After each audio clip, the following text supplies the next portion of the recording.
So I'm Jack Sheehan. I'm a firefighter and realtor, and starting the website Fire Entrepreneurs to kind of talk about guys on the fire department who have side careers and side jobs, and kind of figure out like why they're passionate about being a firefighter, why they're passionate about their side jobs. And I'm so blessed to be with Anthony Solofra today, my academy mate, my brother, and he is a restaurateur.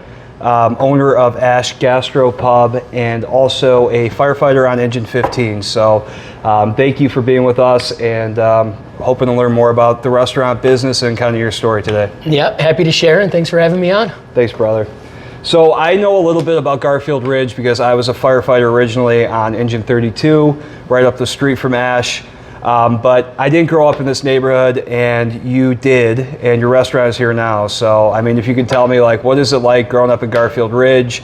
Why are you passionate about the neighborhood, and, you know, what things about it might people not know? Yeah, I was born and raised in Garfield Ridge. My dad was a lieutenant on the job. So, you know, growing up here, my roots are here, family, friends. And I'm really happy to be back because I was gone for about 10 years, and then made my comeback to open ASH. And then that was, you know, after the fire department called, you know, really made this, again, my roots coming back home. So, that's yeah, cool. happy to be back. So, I also grew up in a fire family with my dad being on the job. You know, personally for me, like I love the fire department. I wasn't like totally gung-ho, want to be a fireman when I grow up type of thing, like a lot of kids are. And it's kind of interesting, you grew up with a firefighter father too, so, you know, what was it like for you? Did you want to be a firefighter when you were a kid, or were you like really interested in cooking, or? Well, it's unbelievable following as much as I did in my dad's footsteps, even though I really wasn't planning on it at all. Where ASH is, he owned a neighborhood bar since 1988. Oh, really? Yeah, he came back from Arizona, opened Solofra's, which was a neighborhood bar, in 1988. I was not going to take part in that. I went to culinary school. I was always, you know, I was going to go the restaurant route, where obviously, you know, semi-upscale food at a minimum, along with drinks too. But it wasn't going to be, you know, at, you know, the neighborhood spot. Bar. That wasn't the original plan. Right. But now we've come full circle. He retired last year, and was going to sell the property, and that's when I ended up moving back from Florida, and that gave me, you know, the opportunity to completely remodel the old bar into Sure. what it is right now, you know, the new restaurant. So Yeah, well, it definitely is amazing scenery around here. yeah, it was an opportunity I really just couldn't pass up. And then also, like I said, having so much support from the community that I grew up in, coming back and able to do this, you know, And I'm sure huge. that couldn't be easy too, because, you know, like I grew up in Beverly.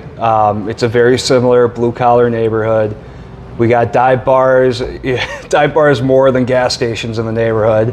But, you know, we recently had somebody come in and kind of open a more upscale type of place in the neighborhood, and, you know, it was a gamble for them. So I'm sure that was kind of a gamble for you too, maybe, to change the neighborhood, you know, dive into, you know, a kind of an upscale restaurant.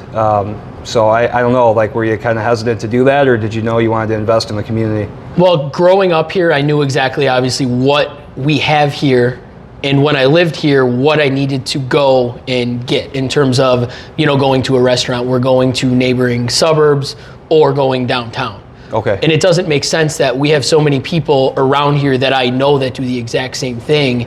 It's like, why don't we have, you know, something here Right. that we can stay, you know, support local and have something that we're not driving, you know, 20 minutes, a half hour, or with traffic downtown, I mean, even more. Yeah, right. So yeah. that was, you know, that was part of the decision of opening here. You know, there's not really much competition right now in terms of the food scene.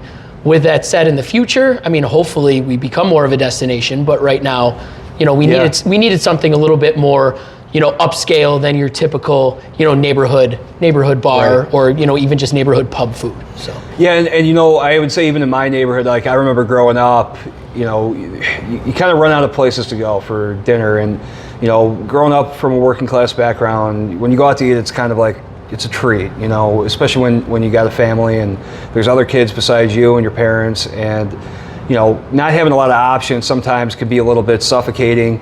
And like you said too, then you find yourself in a situation where not only are you trying to go out for a nice meal, which is already, maybe a little bit of a stretch on the budget, but you have to drive, 20, 30 minutes to go out to the suburbs or even, like you said, downtown. So, I think it seems like you've got a great reception here since you opened ASH. Oh, definitely. Yeah, the neighborhoods that, accepted us, taken us in, and, neighborhood support is huge because that's really what gets you through the hard times, with COVID being only open for pickup delivery. But then after, the neighborhood support, now we're starting, to grow and be seen more in other areas. Right. We're close to Midway Airport. So we've had, multiple corporate parties from people flying in and staying at, the hotels over there. So it's cool yeah, too, it's really nice that the neighborhood support is there, but now also being able to kind of branch out and, So the COVID thing is interesting, and I definitely want to hear about that because we were in the academy together for a good portion of that too. Yep. But I want to kind of hear, so you said culinary school. What was it like growing up? Where'd you go to grammar school, high school? Did you know culinary school was it? Like that's where I'm going when I graduate. I was kind of somebody who, I played football, I got into, Yale. And I was like, oh, I guess I'm going to figure out what I'm doing once I get out of here. And, it worked out, but, I didn't really have a clear idea of what I wanted to be, as a young man. So, I mean, I'd like to hear like how you figure that out for yourself. Well, I'll try to condense a lot of years into a few minutes here. But I went to St. Daniel the Prophet, which is, right down the street, 3-4 blocks away, from the restaurant that we're sitting at right now. And then went for 2 years to De La Salle, my first two. My dad went to De La Salle also, kind of followed in those footsteps. Meteors. Yep. Followed in the footsteps, played baseball there, golf there, bowled there. Yeah, so, always playing sports, keeping busy. And then in my junior year, I transferred to St. Lawrence. And that was really just the reason being I had a lot of the people from the neighborhood, friends were there, and then from a transportation standpoint, just, so much easier. Yeah. I mean, it's definitely a hike to like Bridgeport. Definitely. Yeah, oh, of course, yeah. And then everybody, your Bridgeport, Canaryville hanging out over there, and then I'm coming back to, Garfield Ridge hanging out with. Right. So that was part of the reason. But then also it was more of a focus on career and what I'm doing in the future as opposed to sports. As much as I, loved and had a blast doing it, I started working in restaurants when I was 16 years old, which is, roughly after that sophomore year. And so that was part of my transition of moving toward, okay, what am I doing in the future? Were you working out like in your dad's bar too, or were you working? I would from time to time because he had, just some easy bar food that I would assist with. But I did work in other restaurants also. Oh, okay. So yeah, kind of coming up the ranks and starting just prep wise, doing the dessert station, doing the salad station, just, easy stuff because I had no idea what I was doing. I also got into catering at that point too. Oh, wow. Yeah, so that was kind of the start to just learning your knife skills, learning just everything about food service in general from the catering side to the restaurant side, because I was just kind of a sponge trying to absorb anything, and anyone that would take me on, I was like, all right, teach me something, let's go. And a lot of people will relate to that and kind of just almost be your mentor, and I was lucky to have more than a few of them that were able to kind of show me the ropes and just kind of get me started. Because that was from like 16 to 18. That was when actually my parents weren't really supportive of the whole culinary route. They're, really? go to, no, not even being in the bar business. No, you were not into it, huh? Well, I was always good in school. So it was more, go be a doctor, go be a lawyer, I don't know, I'm making, it doesn't matter the profession. They probably knew it's a hard business, right? So I mean, I graduated top 10 in my class. Schooling luckily came pretty easy to me. I worked at it, but came easy to me, and I was lucky enough to, graduate up there. And I did have obviously a lot of options in terms of colleges, but I knew in my mind that I wanted to go the culinary route just because I enjoyed it. And it was a hobby to me, the cooking portion, but I enjoyed kind of all aspects of the restaurant industry itself. And so that's where I kind of wanted to take that and run with it. And I saw what, owning a restaurant could be, and it, could be obviously a lucrative area, like my dad owning a neighborhood bar, but now kind of elevating that and having the whole food portion too. It could be it could be a lucrative business also. So you had these jobs that kind of got you started, Yep. and you had people in your life that you saw were successful doing it. That kind of, and people, everybody, is born into different circumstances. I really feel like if you put yourself out there and you look for these people that are around that aren't necessarily going to advertise it, there are people that are successful that will give you a hand up and try to help you to the best of your ability and get something out of it. So it sounds like you had several people like that just as a young man, in high school. So how did you bridge the gap from, hey, this is actually what I want to do, to doing it? Like, did you decide I'm going to culinary school, I'm not going to normal college? Did you go to college too, or how does that work? Because I'm totally unfamiliar with that. Yeah, no, happy to talk about it. So from my parents' mind, if I started working in restaurants and they saw, okay, how hard the work is, how many hours it is, how you're not home on holidays, you're not home when everybody wants to go out on your Friday, Saturday, Sunday brunch times, you're the one working. Right. So you know what, go ahead. When you're 16, 17, 18, go work in restaurants, go make some money, that's great. But understand how hard the work itself is. Right. And then maybe you'll want to reevaluate and say, let's rethink this and go down a different career path. Well, for me, it almost backfired maybe on them a little bit because I actually really did enjoy it. It's fast paced. Every day is different. I enjoy actually, the aspect of being in the front of the house too, talking to people. And at a restaurant, you're going out. 99% of the people, you're having fun, you're putting a smile on their face, you're sending out good food, you're having a couple cocktails maybe, and you're just having a fun night out. So it's really putting a smile on people's face too, and I really enjoyed that. And so from 16 to 18 when I was there, that kind of solidified my decision of I am going to culinary school. And then from there I can decide where I kind of want to take it, and maybe I will continue on and get other degrees from there, after culinary school. So I was enrolled at the beginning at Kendall College in Chicago. Okay. And from there, my dad made the suggestion of, let's go look at Culinary Institute of America. It's in Hyde Park, New York. And of course, that's the #1 in our country, guaranteed. Right. And arguably in the world, we fight with a couple other schools, but that's guaranteed the #1 in the US. Yeah. And so I decided, okay, let's fly out there for a weekend, let's have a great time, and let's go see the school. Well, the second I walked onto the campus, it was just night and day difference for me, and you just felt like home. Like this is where I'm going. It's upstate New York, off the Hudson River. Yeah, it's absolutely, it's unbelievable. Yeah. It's unbelievable. You're a train ride from the city. So if you want to, experience New York City, and I would go, every 2 to 3 weekends basically into the city. But the scenery and then the school itself was just unbelievable. It was more of a boot camp than it was a college experience, I'll say that. Yeah, which is honestly probably what I needed, and probably a lot of people when they're 18 years old.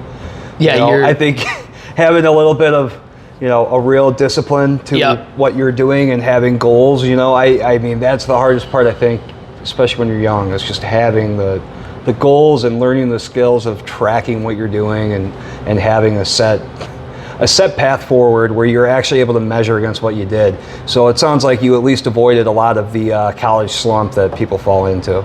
Well, yeah, because and I went for what I wanted to do. Right. So I would almost consider, so I got my associates along with my culinary degree. So it was, I had real college courses too. You had your math, your English, your science, your everything to get an associate degree, because it was 2 years. And was that culinary degree with the culinary school? You got that too? Oh, correct. That's really so cool. I didn't even know that. It's a double. So yeah, when I would go to a cooking class, I would then go to a math class after, let's say. Wow. Yeah. You get your associate degree also. Okay, I didn't know that at all. That's awesome. So I went. Yeah, that's another thing. So you don't just get a piece of paper basically saying here you go. It's actually a college degree along with it. Oh, that's really cool. Yeah. All right, so you went to culinary school, boot camp, you got your associates there too. Now you're a young guy, you got the degree, and did you have a set place where you knew you wanted to work when you got out of culinary school, like internships and things like that, and you had like a kind of a path on the career front, or were you immediately like, I want to be an entrepreneur, I want to own my own business, I'm going to make the money and then that's what I'm going to do? Well, I knew from the beginning, and even at 16 years old when I was, working in kitchens, that I wanted to open a restaurant eventually. I know that it's not right off the bat, right? But I knew I wanted to do that. And after culinary school, getting out, it's a really hard kind of dynamic industry to where the more fine dining you go, like we have Alinea in Chicago, one of the top rated restaurants in the world. Unbelievable, amazing. For me to get out of school and go and work there, I could have, but you actually don't make that much money. Okay. And so getting out of, spending culinary school in New York, that's obviously expensive. And then also having the ambition to wanting to open a restaurant, you of course, that's a lot of money up front to open a business. Oh yeah. So in my mind, I was like, okay, how can I get to the point of being able to open a restaurant? This was after graduating from culinary school. Okay. And is the best route going and working at the best restaurant? For some people it is, because then you get, those credentials and those names underneath you. And then the route to opening a restaurant there is having obviously investors behind you, which is a great route to go. And I'm not knocking that in the least bit, but you're almost tied down to the investors that are backing you basically. Yeah, right, of course, yeah. So in my mind, I still, like I said, had the kind of schooling mentality. And so I did continue on going to school, and that's where I got a degree in business, finance, accounting. Wow. So yeah, I did a lot of schooling post culinary school also. Okay. And was that like all culinary related? That was not culinary related at all. No, I didn't go to school in New York. I actually went to school in Johnson & Wales in Denver. Oh wow. Okay. So I wanted to make a scenery change also. Wow. Yeah. Just because why not? It's a big one. Johnson & Wales also has a culinary program. So they accepted every single credit that I've taken, but they're more mainstream college too, where they had a lot more options. So I was able to get that accounting degree. I didn't take the CPA after because I knew I wasn't going to be a CPA. So why do I need to take this? But I still had all the knowledge, which is super important to open a restaurant, because let's be honest, serving good food is important, huge. But if you're losing money on every dish that you serve, you're not going to stay open for very long. Yeah. So it really goes hand in hand, and that was why I kind of layered the finance, the accounting, along with the culinary degree. Yeah, well, I have to imagine the starving artist motif would probably hurt a little bit more if the art was culinary too. It makes sense to me that you put the pieces together of the business, and then you're able to kind of build the art into the business and kind of work out that way. Does that make sense? Is that kind of what you're going for? Yeah, I would say both is almost equally important, if that makes sense. The food quality, the service, super important. Right. But if you're losing a bunch of money every day, you're not going to stay open. Well, you got so it's the so product, you really have to, it's a balancing act, it really is. But then also that gave me the opportunity to go into more corporate settings right off the bat and start other careers that I could then save some money to open a restaurant in the future. That was kind of my goal by getting those careers. I think that's actually really cool too, because if you look at really people with great products, right? Like Apple, there's Jobs, and then there's Wozniacki. I can't even say that guy's name, but you know what I mean? They're usually you got the visionary and then you got the business guy. And that's why the company ultimately works. And with you, you're I got to be both. And I want to be both. Yeah. That's kind of, I think, impressive that you wear two hats like that, even, not even talking about the fire department yet. You're already wearing two hats when it comes to owning and operating a restaurant, which at this point is in the future, but still, laying the groundwork for that takes a lot of foresight. So, my hat's off to you. That's pretty impressive, man. Yeah, for somebody in their 20s. Well, half the battle was just getting the vision down of what do you want to do. And then I obviously took years to get to the point, but it was just every little step kind of grew closer and closer to then the end goal of, okay, let's open something and let's, let it grow, get a life of its own. That's awesome. Cool, man. So, all right, so now you got all these business degrees, you already got your culinary school education as well, and you're ready to take on kind of the corporate world. So how'd you start out there, and did you give yourself a time frame, hey, I know the books, I'm going to learn the real world now when it comes to running a business on this side of it being with restaurants or whatever. Did you give yourself a time frame on that, and then I'm going to open my own place, or how did you kind of work your way through that, and what did you end up doing for your first real Well, job? at that point, it wasn't really opening the place wasn't really in my mind yet. It was like, let's start to build some capital to then open something in the future. So that was years down the road. But I was trying to think, okay, let's start at a job that I'm going to like, that I'm going to enjoy, because obviously you're working nonstop at it. But then also lucrative enough that I can, save for my future of what I eventually really want to do. So I was lucky enough. I flew back to Chicago. Let's start there, after being in Denver.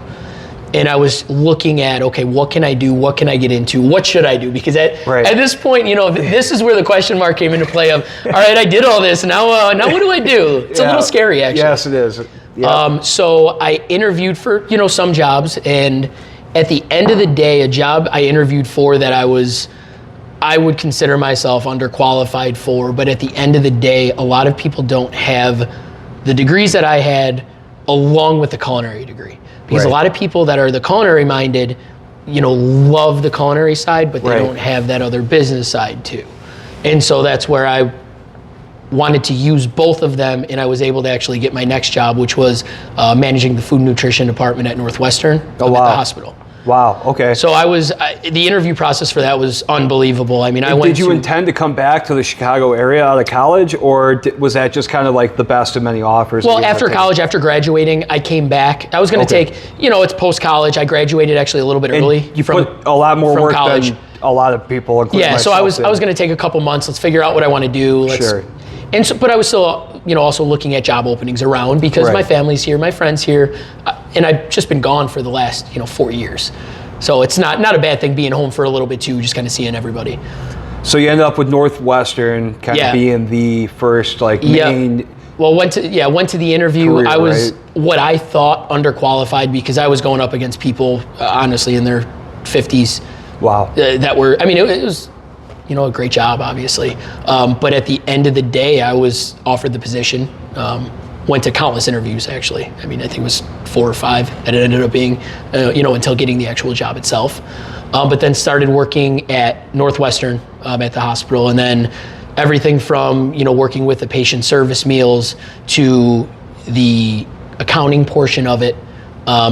So I would sometimes be in a suit and tie, having a meeting with executives, and some days I'd throw a chef jacket on and you'd be in the kitchen prepping with everyone, But it was a little different dynamic that I could do both, because some of, the accountants for the hospital, they can't throw a chef jacket on and work next to someone, which I can do both. So that was where... a lot of hats and a lot of jackets that you get to wear, right? So what was your official title for that job then? Well, I had multiple titles around there, because I was some days, patient services, which was, the hospital food that were, specific diets. It's more for me, just coming from sales. They always, on your own resume, and then, everybody's like, oh, everybody fluffs their resume. It's like, well, they also fluff up the job description sometimes too, and you end up with these like really cool bougie titles. And it's like, man, I'm a salesman, like I'm not the regional account territory manager of, the northeastern, states.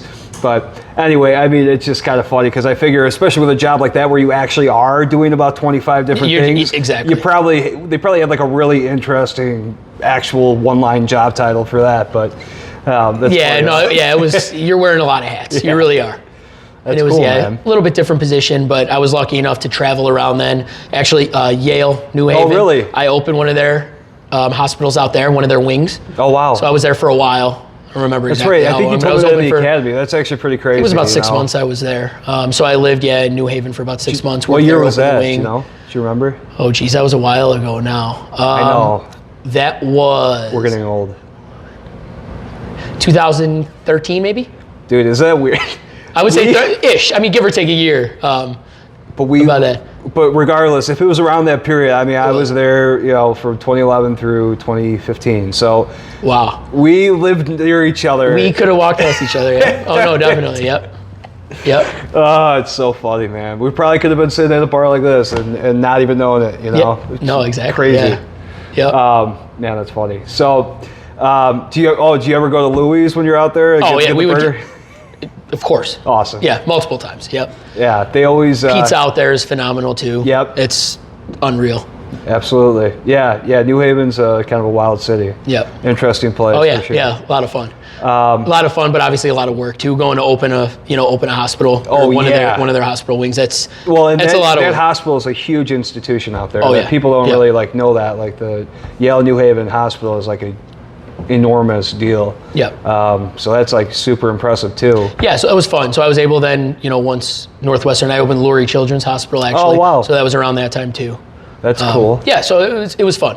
I was able, it was always new. Again, every day was different, and it was hard work, but it was also fun and good work too, because you're working with people that might be in travel a little bit in tough positions. Again, you're at a hospital. It's normally not fun being at a hospital, but at the end of the day, if you can, you bring up a chocolate chip cookie to someone, you put a smile on their face. Well, right? and so, like, I know you personally. I'm sure all the tropes about hospital food did not apply to anybody who ate anything that you had something to do with. Well, there was always the balance. There's a balancing act of the hospital. How do we save money? I think you're being how do we modest. keep quality up? So. Yeah, but I'm sure you're being modest, because I know people, the hospital food, it's like airplane food. It's like one of those old man jokes, but I know that you actually really care. So yep. That's cool, man. So all right, so you're bouncing around the hospitals. You're Northwestern. You're at Yale New Haven. You're back here at Lurie's doing that. Yep. So how do we go from that to the point where we're going to open ASH up? Well, post this situation, I actually lived in Florida for 4 years. Okay. And I actually then did in a different position. Yeah, different position. Okay. Yes. So food nutrition for schooling. Oh, cool. Throughout about the Southeast U.S. So primarily charter schools, but some public schools, and I worked with schools, and then basically ensuring the nutritional value of the food served, working with the government funding, and so there was a lot of intricacies there. But I did that for about 4 years in the Southeast U.S., and I lived in Fort Lauderdale at that point. Okay, so you're down in Florida, and then I think you mentioned it sounded like maybe your dad was coming up on retirement, and he was going to sell did he own the building? Like how? Yep. So take me through it. He one day, he was going to sell the building, and puts it for sale. And did he tell you first, or did he just through conversation? Yeah. But it was it's all kind of talk at that point. It's like okay, until it's go ahead and do there. it until it's So as a realtor, I know it's all talk until it's on the market. Exactly. Yeah. Well, then it was on the market, and then there were a couple people that were bidding back and forth. So it was real at that point. I mean, if you're bidding back and forth, offer against offer, it was real at that point. So it was like, hey, it's it's happening. And at that point, I was driving back from Jacksonville. I remember it, from Jacksonville to Fort Lauderdale. And I'm thinking, what am I doing? Am I going to stay in Florida? I was looking at properties down there. Am I going to make this home for forever or close? But the last year I ended up flying back 25 times, whether it was for a fun situation, a birthday party. Our corporate office was here too. Oh, cool. Okay. But it was 25 flights back. Yeah. And so you still had your family here, your friends here. And don't get me wrong, I had a lot of friends, in Florida. But it was still the question of, all right, am I going to make this home, or am I going to move back? Yeah. And I still, again, have the idea of, okay, I still, at the end of the day, want to open a restaurant, even though that, I started thinking about it and kind of, working toward it, at 18 years old, let's say. Right. When you went to culinary school. I still wanted to do something and get back. And it was like, how am I going to do this? And at the point where then my dad was, getting out of the business, I was thinking, okay, I have the support, like we talked about before, from this area. Right. And then name-wise too, you have the licensing that you need to open. I would have the physical location too. Right. So I did talk to him a little bit about it and said, what do you think? Just let's throw the idea out there first. So I had, a drive back from Jacksonville where we talked for a long time, and really just made the decision of, it's time to jump off the ledge, so to speak, and just do it. There's never a perfect time for it. And it's now or never.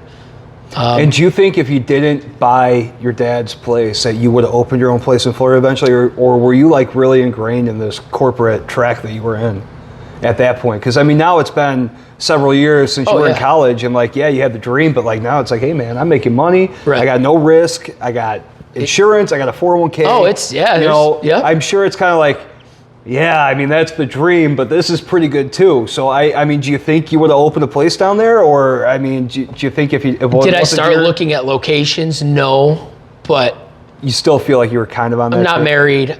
Yeah. No kids now. So right now is the time to make the gamble, roll the dice, so to speak.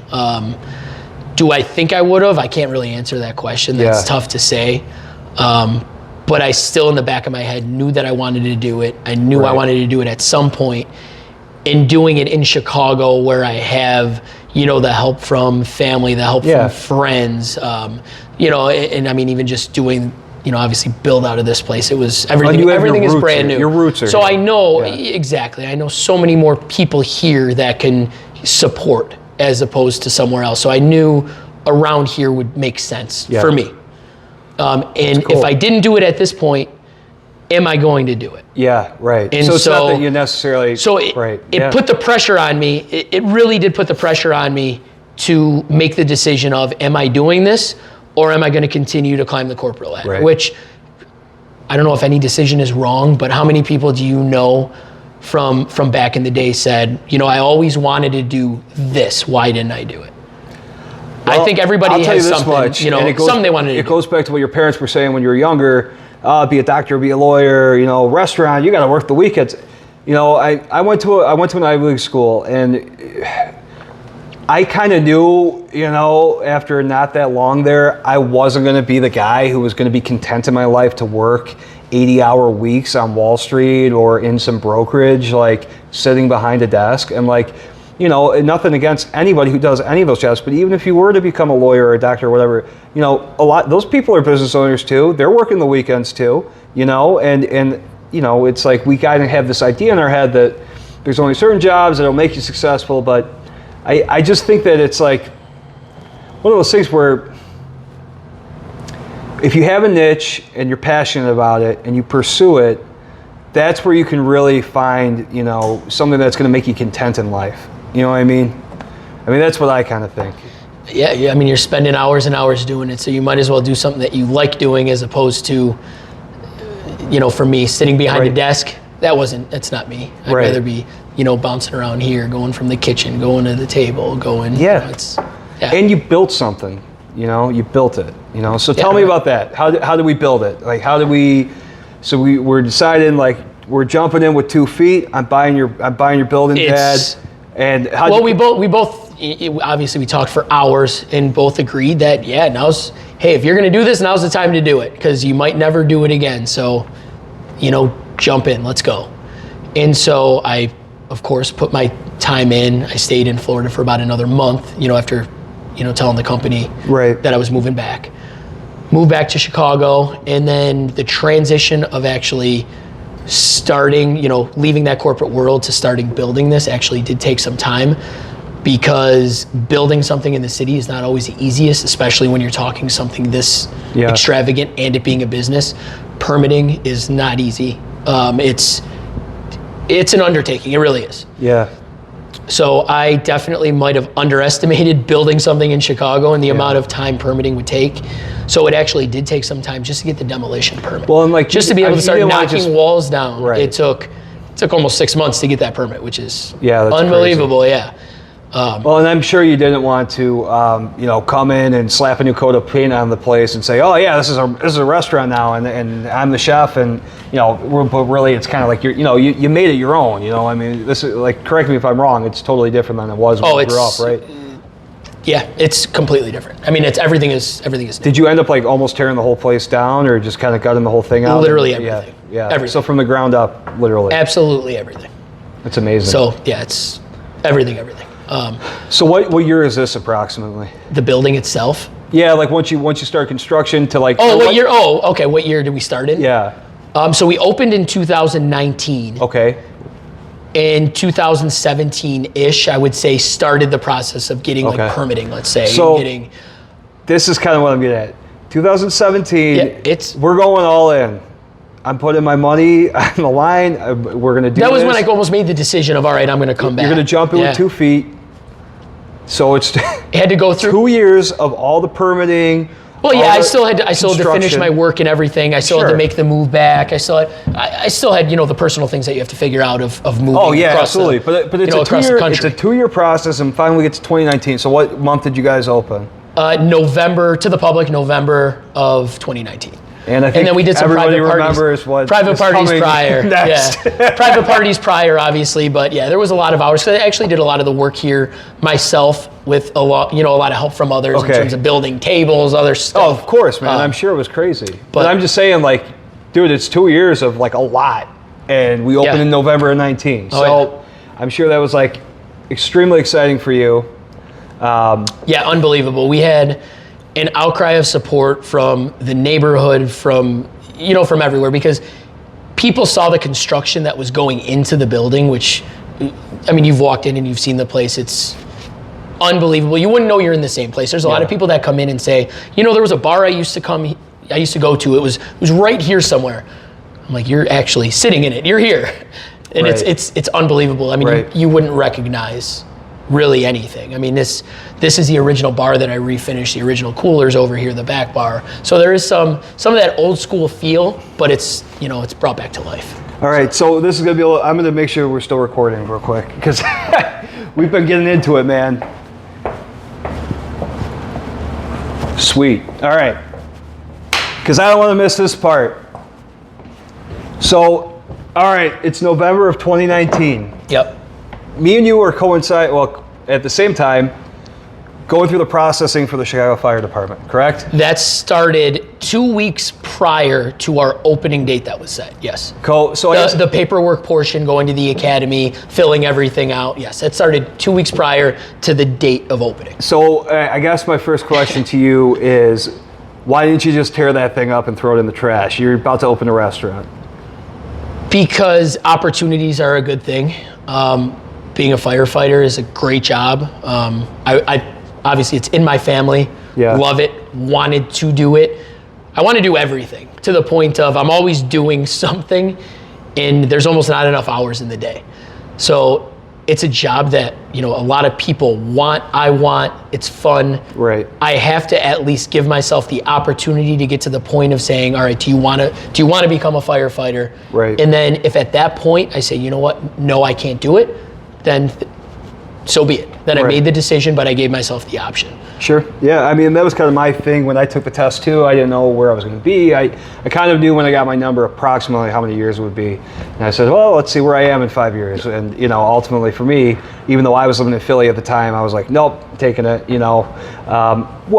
but I should say, I was going through the processing, and then obviously the big C hit. So you open your restaurant, we're going through the paperwork, and now you own a restaurant and you are open during the first pandemic in 100-something years. Yeah. So I got to hear about the story. I got to hear what were those first few months like? I mean, dude, it's got to be a unique experience. You are in the first few months of owning and operating your first restaurant by yourself, with your father, attached to, but sure, you're pretty much doing it by yourself.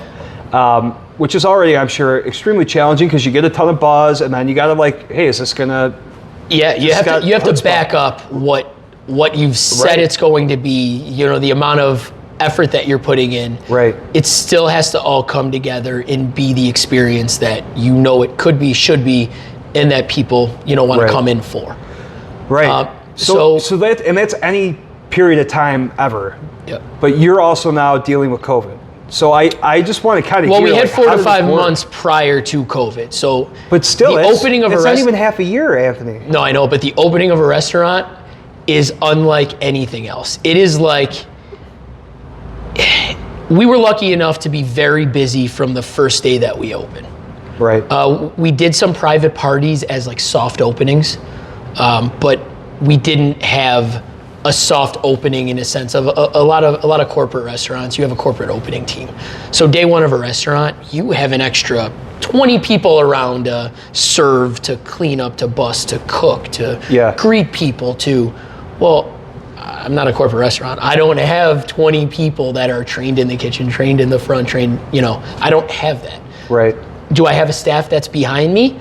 Yeah, that I just hired. We're all still getting to know each other. It's unbelievable what goes into a restaurant opening. And when I say, we were open 7 days a week actually when we first started. Really? Yep. So I was here 7 days a week. I slept in my office actually. So I have a futon, I swear. I have a futon in the office. I would sleep there because we were open for Saturday brunch and Sunday brunch. It was, I don't know how many hours a week I actually worked, but it was almost every hour possible because I would literally sleep here at a minimum on the weekends. Yeah. So it was unbelievable. And I had other, staff that obviously assisted, that helped with the opening. Yeah. But you're pouring your blood, sweat, tears, life. You're putting your life into it. But how many years that it took to get to the point, you're throwing everything out on the line because, let's be honest, a lot of restaurants don't make it. Right. It is a gamble. So if I'm going to do this once in my life, I'm throwing everything in. Yeah. And so that was the time of, okay, it's make or break now. We got to this point. This is a lot of years in the making. This is a lot of time in the making, a lot of money in the making. Let's make it happen. Right. And so for those 4 or 5 months, I mean, it was hard work, but again, it was unbelievably great. I mean, the outpour of support that we had in, it was just unbelievable to see everything come together and actually be open. Well, and I'm sure it says a lot to the staff when you're asking a lot of them, but they also see the boss is here 24 hours a day. I mean, yep. And I think you got to kind of put your money where your mouth is, whatever. Time. I mean, money is kind of silly. It's time, man. It's time. Where are you putting your time? It really is like what. That's the most precious resource that we have. You can never make more of it. And, obviously you put your time here, man. You put your time in, getting it going, getting to the point where you could open. And then when you open, you went full tilt and you were here. I mean, you literally spent all your time here. Yeah, all of it. Absolutely all of it, which paid off at the end of that, let's say 4 to 5 months of before, COVID hit and we were shut down. There was, let's say the last week prior, because it was March 15th when they, everything came out and it said shut down for flatten the curve for 2 weeks, which obviously wasn't 2 weeks. But prior to that, I finally almost had a point where the restaurant was full. The kitchen staff knew what was going on. We're trained up on everything. Food was coming out, pristine, great. Front of house, servers knew what was going on. Busters knew what was going on. Bartenders were together. And I was almost standing here and I'm like, okay, what do I do now? You almost reach a point where I always had something to do, whether it's in the kitchen, out of the kitchen, go to a customer's table, something. There's always something to do. And for a brief moment, that last, let's say, week before being closed, I'm standing here and I'm like, this is unbelievable. Like, everything's running and I'm just turning around. And it was hard. It was finally seeing that happen was, everything that you worked for finally just, everything clicked. Right.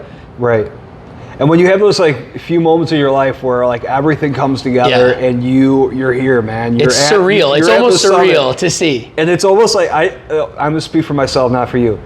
I've had a couple moments in my life like that where then I stop and I kind of look around and I'm like, what am I supposed to do now? It's like, well, that was the first time for me. That was the first time here that happened. Yeah, that's what I mean. But I'm looking around and it's like this. A few times in your life you get that, and obviously the work continues, but it is kind of like, wow, I can't, I pictured myself here and now I'm here. And that was the first time I could see that, this is gonna work. Yeah. So this is, because at some points you don't know. It's still a gamble. You could put so many people have and do your heart and soul into something that just might not work out.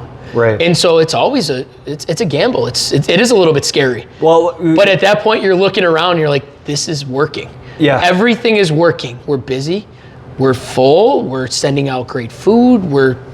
People are happy. It's working. The dance is working. Yes. It's like a when you look at those old clocks and it's amazing, all the little gears, everything is kind of just, everything's in sync. You saw the clock on the wall over there. It's true. It really is. That's true. Right. Yeah, I'll have to put a picture of that in the. So I'll make the next transition. Everything's working. Everything's perfect. We're maybe not perfect, but we're finally the dream is happening, right? And then March 15th happens, and I'll never forget this day. In the restaurant, over the news, because I didn't find out first, restaurants, bars, public places are closing. And everyone's in here, it's, around St. Patrick's Day, things are... Yeah, right, hey, are you closing? Somebody asked me from a table, I'm like, are we No, we're not closing, we're open, what are you talking about? And they're like, the TV just said you had to close tomorrow. And Wow. that's how I found out. That was it. And for us, I'll just start taking us through it, I guess, because it's like a nightmare now, ingrained in my head. We went from the week before, finally, everything coming to fruition, everything starting to work, to shut your doors, it's over. And we don't use a lot of frozen food. We have a walk-in full of food. So it closed tomorrow. So I gave staff some items, everything. It was it. That was the end of, end of that good times. End of the good times of finally, starting to get normalized and starting to get everything, together for the opening. And then we did do, of course, some of the delivery, takeout, but it's not the same as being open. It really you isn't. built this as a place for people to come and exactly. Enjoy their time. Right. I mean, we're just sitting here talking, having a beer, and I love it here, man. I feel like, you created a fantastic environment. So it must have been heartbreaking, Yeah. You could have opened up a food truck if you wanted to just serve food, Sure. No, right, exactly. You wanted to have this place. I'm sure it was heartbreaking. Yep. Dealing with that. Yeah, so that was not ideal, to say the least. Right. That was not an ideal situation of, starting to get everything together to now being forced to close, and then starting the, delivery situation. And then, being in the city was a little bit difficult, the amount of inspections that they had, the limited, it was just very difficult in general. We can leave it at that. But now comes the next part of this, fairy tale of the 2 weeks prior. There's something else going on. The 2 weeks prior to opening, we started the processing for the fire department. That's right. So we're doing this, delivery, this takeout, and then lo and behold, guess who calls? You get that email of, welcome to the academy. If you want to join, July 22nd, 2020, you're invited. So, there was a little bit of that transition in the middle of going to takeout, delivery, working with everything here, and then, that happened. So, I mean, I guess maybe in a way, and tell me if I'm totally off here, but you really weren't able to put in. I'm sure you guys were busy with deliveries, but you probably weren't able to put in as much work in the restaurant as you were when you guys were totally open, correct? Like with the delivery business and everything, you weren't sleeping here every night. Probably, nowhere near the same. No. So you almost kind of had the opportunity to actually take on the academy because you were forced to take a step back. Correct. Would you say? Oh, correct. Yeah. So my initial thought process with processing 2 weeks before the restaurant opened was, you never know when you're going to get called, obviously, with the fire department. You don't know if it's going to be a week or a year. Yep. You don't know. But my thought process was, I'm going to go to the processing. I'm going to put it all out there. Right. Obviously, I'm not going to miss that. And then if I do need to, turn it down those couple times, I'll get that third call of, take it or leave it. And I'll really have to make that thought or, that decision of, can I handle it? Is this going to hinder the restaurant? Can I do both? Then I would make that decision at that point. But I already thought I was going to put everything in. I was going to turn it down for the 2 times because, the restaurant at that point being so new, it's like a child, that needs me there. Right. At that point, it needed me there. It still wasn't running by itself. Yeah, sure. So I was going to try to work to get it to that point so I could, obviously join the academy, do the fireside. But with that said, I wasn't sure if that was going to happen. So. And you were forced into being at that point, kind of. Oh, yeah, right. But then the calling in July when the restaurant was closed, that was like a fairy tale of, well, I can do this now. Yeah. So now I'm going to I open the restaurant. I know that it can work. It's proven in that 4 to 5 months that it can work. Right. I know that I have the support. I know we can send out a good product. And I know it's a fun atmosphere. I know it can work. Right. But now the fire department's calling, so. And fortunately, you guys own the building. Oh, that was. that was huge. I'm sure, right? Unbelievable. Yeah. Yeah. Definitely. So you're going through the academy, meet this guy. We have some fun. Yep. Getting our butts kicked. And Yeah, that was a fun. What was it? 7 months. Yeah, that was a blast. we're following in our dad's footsteps. Yeah, both of us. Yeah. So, I know like you were kind of doing takeout like a little bit here and there, but I mean, it sounds like, you're kind of full tilt in the academy. Well, you know how many hours that is. That's early in the morning. That's late at night. That's you're getting home and not really energetic to do and much of anything else. Excellent. So, Yeah, absolutely. So I guess my thing would be like, all right, so like we come out on the other end, we graduate the academy, we still have COVID dragging on. So now you're a full-time firefighter, you're still a restaurateur. You still have ASH, and I know things were kind of weird. I don't even remember the timeline. It was like things were open and closed and open and closed. I'm sure that was a pain to deal with.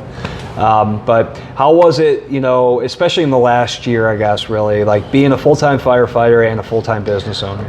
Well, it's a lot because this is still brand new.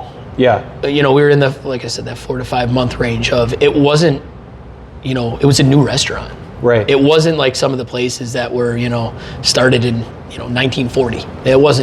It's not us. We were 4 months in, 5 months in. So the opening was almost like a brand new opening at that point. You're working on, new staffing, basically new everything. Right. Right. It's. Oh yeah. You right. have some I didn't of think the. about that. You have some. Rehire everybody. Oh yeah. Right? I mean, COVID was years, man. Yeah. Like it wasn't. We're lucky enough that we're a smaller mom and pop, family oriented, I would say, Sure. right? Yeah, of course, yeah. We actually did get a lot of the staff back from before we closed, which was amazing. It was, that's Right. half the battle, definitely, of having a good crew behind you. Whether it's a fireside, whether it's a restaurant, you're relying on the person next to you. Of course, yeah. If you're a server, you're relying on that kitchen. If you're in the kitchen, you're relying on that server to put in an order. And it's, for anybody who hasn't worked in a restaurant, it's a really high pace. It's a crazy environment to work in, to say, like, it really is. When it's an empty restaurant and you see every table within 20 minutes. That's why the TV shows do so well. But it really is like that. Yeah. Maybe not to that extent as a TV show. Well, you mean you're telling me you don't yell at your staff like Gordon Ramsay? Nah, that's not me. That's not me. But at the same point, some of those real stressful moments, they happen. Oh yeah, like that happens here on a weekly basis. It's like the fire department. It's like your officer yells at you, and like if you have a good one, he's like, "Oh, I'm sorry." Like no, like I needed that because I didn't know I was about to step on, it being a dangerous situation, or it's usually if you're like got good people around you, and especially like you're the leader in the restaurant, but I'm sure they know, when things get hot in the kitchen that when you're saying things, they probably appreciate it because you're keeping an eye on them. Well, there's work times and then there's fun times. Yeah. And at the end of the day, when it's that stressful environment like I was talking about, everyone at the end of the day that works here is just worried about making the guest happy, right? So everyone in the kitchen, whether you're kind of going at it a little bit, you just want your food coming out perfect at the same time. Right. If you're a server, you just want to get everything in perfect to get your table happy, right? Right. You want your drinks to come out, you want your food to come out. Everyone wants the same goal in mind. Right. But it does get stressful. And those TV shows are somewhat accurate. I'm not saying everyone, but some of them are pretty accurate. It's like Chicago accurate. Fire, it's a little peek in the door, No, exactly. Exactly. Actually, one of the questions I wrote down that I haven't had to use any of the written questions because this is such a good conversation. But this one I think is on point. So what would you say is more stressful, like running the kitchen in the restaurant when it's busy, or like the fire academy, or are they like pretty close? Because it sounds like a lot. You got a lot going on. You got people maybe yelling or raising their voice, and are they comparable? I mean, they're different, obviously, but there's situations that stress is stress. Yeah, of course. And at the end of the day, there are similarities, as crazy as that sounds. Oh no, I believe it. That's what I believe. I thought. I didn't want to like imply that to you. I wanted to actually hear your real opinion on it. Yeah, no, it's fact, and that's why like those TV shows really do so well. Yeah. And that's why the Food Network is where it is today. Right. Because it's real life. Right. Like, if you come in here, and that's why we have the open kitchen, you can see what goes on and what happens. Yeah. A lot of times I'm on the outside like orchestrating what's happening. It's a lot. I mean, it really is. To make everything happen at the right time, you know, make sure the quality is there, make sure things are coming up at the same time, making sure, you know, just the guest is happy with everything. Right. There's a lot that goes into that. Oh yeah. Oh yeah. And so it's interesting. It really is. So I can imagine. So, you know, that also kind of brings me to a good point. So like you have that, right? Like the day-to-day operations, right? But you're also like a business owner. Like you said, like you're not somebody who courted a bunch of investors and they're the money, they're checking the books. Like you're doing everything, right? So like what is it like for you? You're also cooking, being pulled in those different directions, man. Like are you really passionate about one versus another? Do you feel like, is there ever like stress, or does everything kind of like really operate like the clock we were talking about, where everything kind of ticks, you know, together in the right way? I just have to make sure. I'm a big note person. Yeah. So I'm old school too. A lot of times I have a Post-it note in my pocket, and it's really just keeping things in order, because some days I'm, you know, almost locked in the office downstairs doing payroll, doing scheduling, just all of the above. Think about all, you know, the extent of the office work that's there. Oh, I can't even imagine. Other days we're rolling out, you know, like now a new Lent menu. Right. So then we're, you know, I'm in the kitchen. This is part of the fun part. You're doing some R&D stuff. Okay, let's, you know, this crab stuffed tortellini. What kind of sauce are we gonna use? Right. We have some sherry Creative, wine. We have some. All right, so let's come together. All right, let's take a bite. Hey, what do you guys think? What do you think? Where are we at? Sometimes it's a home run, grand slam. Other times it's like, all right, guys, let's go back to the drawing board with this one. Other times it's like my kitchen. Yeah, so I thought this would taste good. Yeah, I thought it's terrible. it sounded great and it looks great on paper, but let's tweak this a little bit. So that's some of the fun part of doing, you know, the research and development. But we print our own menus here also, and a lot of times our menus are changing, you know, based on seasonality, what's going on. Oh, wow. Like I said, the Lent menu. Yeah, right. So, right. Yeah, so we have a example. menu. We have a menu that's, you know, that's seafood for the forward, I community, would though. say, and you know, a lot of new fun items. So we're running that through Lent. Well, it's Ash, you know, so Ash Wednesday. There you go. Right, there you go. Right? Yep. So let me ask you this then too, like, so the business and all that you're juggling. So, and we kind of talked about it a little bit, but like, what would you say like was your theme when you were kind of figuring that creative part of the restaurant out? I played not zero role, but almost zero role in the theme itself, which sounds kind of crazy, but the building, so I did a lot of the demolition myself, where I was ripping down, you know, walls and plaster and ceilings. And for anybody that's been in Solofra's, the bar prior, it's so much different. And ripping everything down, it almost spoke to me and said, hey, we're gonna go, I would call it almost like industrial chic kind of, maybe. Yeah. I've often been asked like, all right, what is the theme? Yeah, and it kind of wrote itself. Yeah, but absolutely. if you look around, we have the exposed Chicago brick behind you. Yeah, it's beautiful. We have some of the torched wood. Up above, we have the exposed steel beams. Right. And so when I did a lot of the demolition, when I found that Chicago brick, that answered my question of, all right, what's gonna go on the walls? Right. There you go, done. Perfect. When I saw these massive steel beams exposed like this, I mean, I had to refinish them and bring them back to life. They're beautiful. That was going to be that. So a lot of the things almost answered the questions that I had. This is the original bar, the original back bar. So really? after you put together all of those items, the cooler over here is original. It's beautiful. Yeah, you put all that together, it said, okay, well, we're going industrial. And then I did almost want a fire, this goes into the name, but like a fire name, and then the initials. My name's Anthony Solofra, AS. My mom's maiden name is H. So it really just spoke to us, worked together. So that's a little play on words there. Fire theme. And so that's a lot of the torched wood around. That's awesome. So you see, like, obviously the tables are torched, the ceiling's torched. That's where that kind of theme comes from. But it goes with that industrial kind of wood, it's old gorgeous. school vibe. And so tell me this, like Gastropub, like I'm trying to think of an insult for myself, but I don't really know exactly what certain terms mean. But like Gastropub, I'm thinking like American food, a little bit more upscale than like a traditional American food place. But I'd kind of like to hear in your words, like what's a Gastropub, and like how does that, the food and the menu, and I know it's changing. Like how do you tie those things into the theme of the restaurant overall? Well, so the neighborhood that we're in, Garfield Ridge. Right. I know it. I grew up here. I wanted something that was approachable, that wasn't going to obviously scare people away. You don't need a shirt and tie to come in. Yeah. You know, so it's approachable in that regard.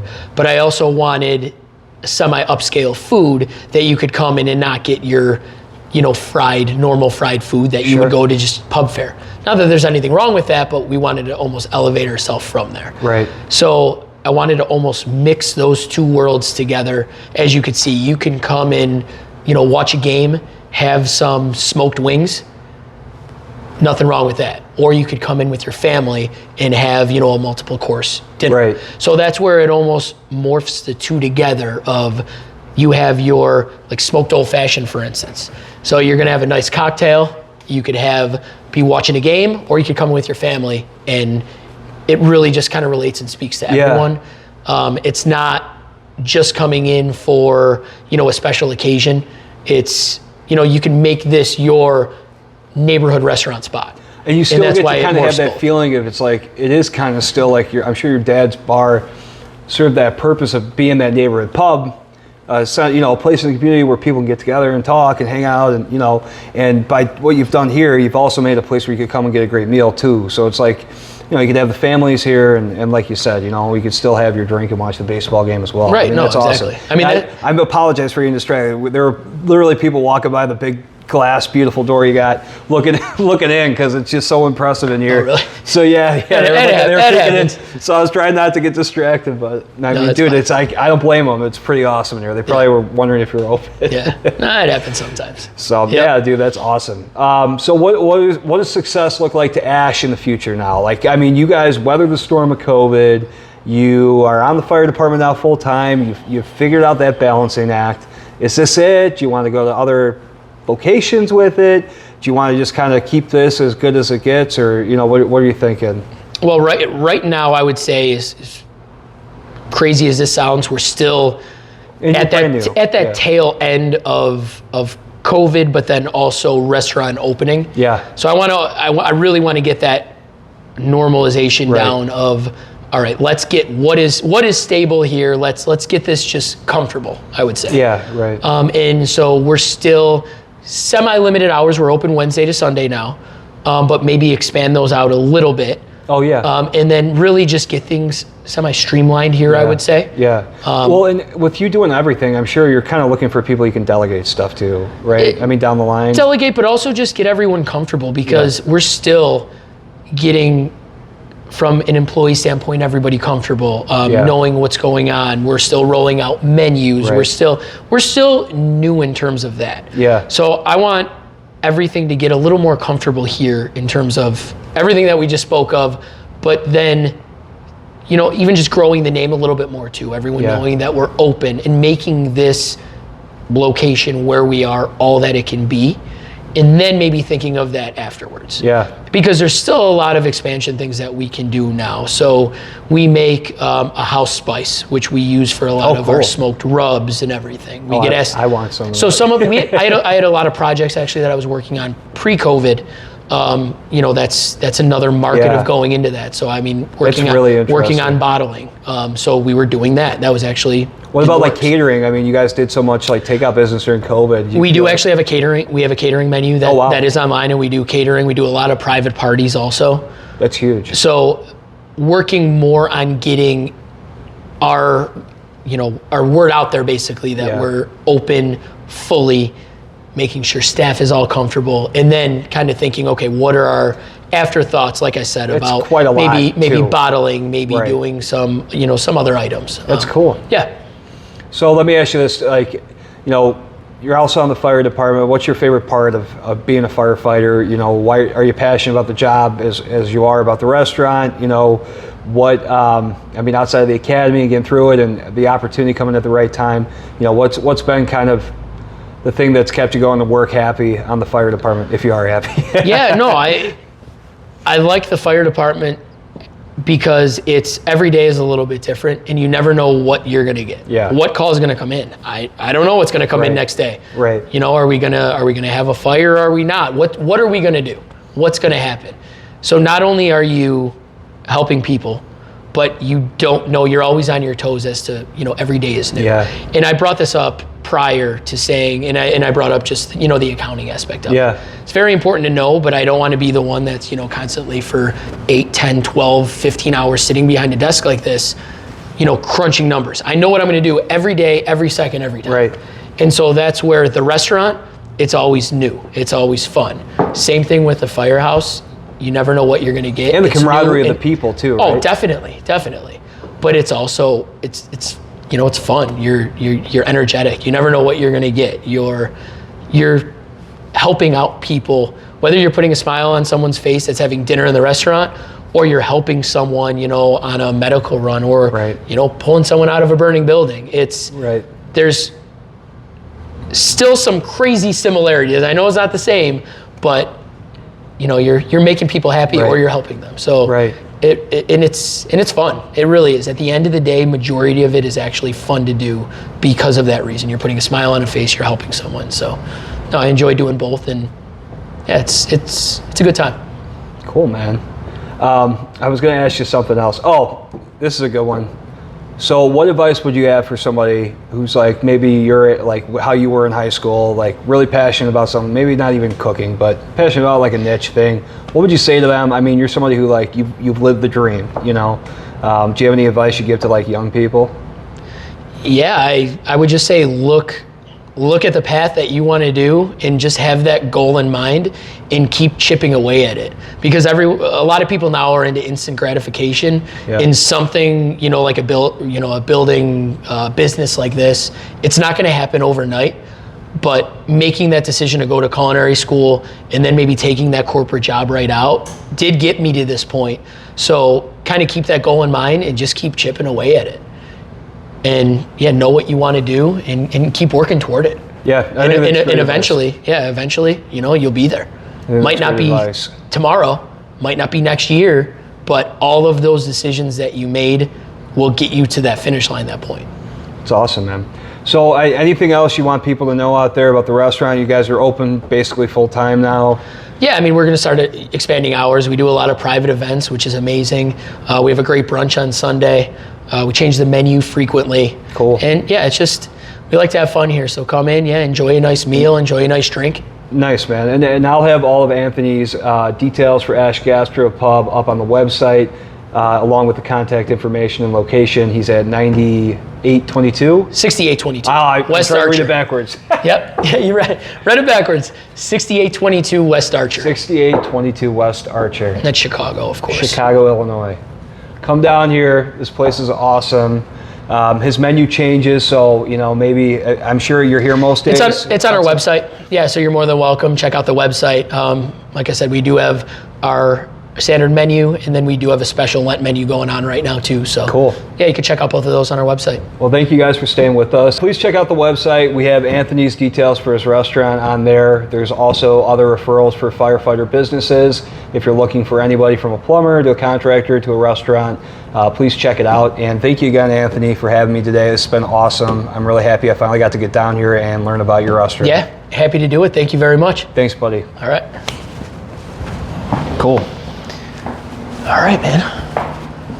That's going to be more than enough usable content, I